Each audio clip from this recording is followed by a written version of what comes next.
嘉义的梅山出产茶米，为着要推动这泡茶艺文化，梅山乡公所伫2011年的时阵成立茶艺推广协会。那伫咧国小推广，互囡仔来学茶艺，搁再举办认证考试，要互茶艺文化会当定进。要考泡茶书的学生囡仔，家己来报伫茶室，搁甲泡茶要用的物件一项一项更好势。40外位国小学生13载时来到梅山乡公所，要来参加泡茶书的认证考试。才艺吗？我算是我的一项兴趣吧。为什么？我觉得茶艺就是这样泡茶，有点比较有趣。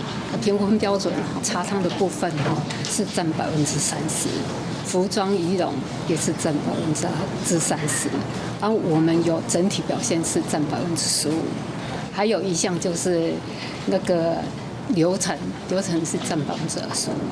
囡仔为坐落来曲势开始，到最后放茶的过程，看仔来的动作拢有真好的定性。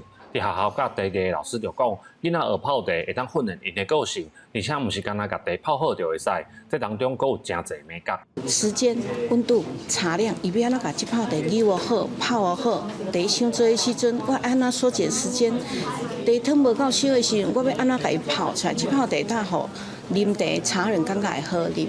你在泡茶时，你就慢慢泡茶，很安静的泡茶。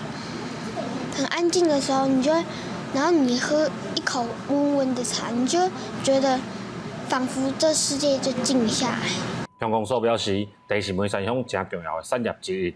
茶艺推广协会举办茶艺师认证考试，毋但互在地囡仔透过学茶艺来培养好的个性，嘛希望互因为细汉就来了解，甚至是参与故乡的产业发展甲文化。记者林慧婷，家己报道。